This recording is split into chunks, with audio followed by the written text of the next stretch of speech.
সব তো আপনাকেই বলবো কেন, সব ক্ষমতার মালিক আপনি। আমার দেশ ও দেশবাসীকে আপনি সুন্দর রাখুন, ভালো রাখুন। আমার রাজ্য রাজ্যবাসীর মানুষকে সুন্দর রাখুন, ভালো রাখুন।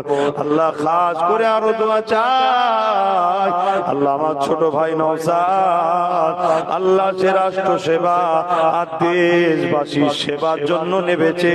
এই মহান কাজে নাই সততা ইনসাফের সঙ্গে আল্লাহ আমার ভাইকে আপনি আগিয়ে নিয়ে যাবে। অনেক বাধা দিচ্ছে, অনেক জুলুম হচ্ছে, তাদেরকে আপনি হিদায়েত করুন। হিদায়েত কপালে না থাকলে আল্লাহ আমার ভাইয়ের রাস্তার কাঁটাগুলোকে পরিষ্কার করে দেন। আল্লাহ আমার ভাইকে নাই পরায়ণ, সত্যবাদী, ইনসাফওয়ালা, মানব দরদি, কল্যাণের সমাজ ব্যবস্থা করা, ইনসাফ ইনসানিয়াতের সমাজ ব্যবস্থা করা। আল্লাহ একটা সুন্দর পরিবেশ গড়ার জন্য আমার ভাইকে আল্লাহ অনেক বড় রাজ ক্ষমতার আসন দিয়ে দেবে।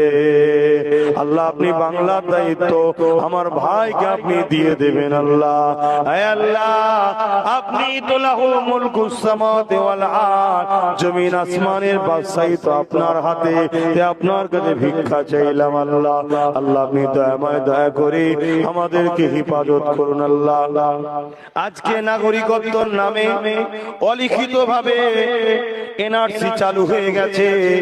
আল্লাহ কত আদিবাসী ভাই, মুসলিম ভাই, গরিব ভাইয়েরা, সব হিন্দু হোক যেই হোক, গরিবরা বিপদে পড়ে যাচ্ছে। আল্লাহ আল্লাহ ভিক্ষা চায়, যারা এই কাজ করছে তাদের ক্ষমতাকে আপনি ধ্বংস করে দিন। আল্লাহ গরিব দিন দুঃখীদেরকে আপনি বাঁচিয়ে দিন। মালিক ক্যাম্পের মধ্যে ভরে মায়ানমারের মতো মা বোনদের রেপ করে ধ্বংস করে দেবে, বাবা এদেরকে হত্যা করে দেবে।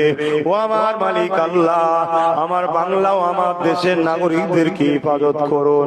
বিশেষ করে আমার কওমকে বোঝার তৌফিক দিন। আল্লাহ আল্লাহ এনআরসির নামে আমাদেরকে শেষ করে দিবার প্ল্যান চালাচ্ছে মালিক, আপনাকে সাহায্য চাই, আপনি আমাদেরকে হেফাজত করুন। আমার ছোট ভাই এই এনআরসির বিরুদ্ধে সুপ্রিম কোর্টে কেস করেছে। আল্লাহ আমার ভাইকে ওই কেসেতে আপনি জিতিয়ে দেবেন, রায়টা গরিবদের পক্ষে করে দেবে। মালিক সব তো আপনাকে বলবো, আপনি ছাড়া কে আছে সমস্যা সমাধান করবে? এই যে এনআরসির নামে গরিবগুলোকে শোষণ করা শুরু হয়ে গেছে, আমার বাংলাতেও চালু করে দিয়েছে অলিখিত ভাবে। আল্লাহ এ থেকে আমার বাংলার মানুষকে বাঁচান, বিশেষ করে আমার কওম।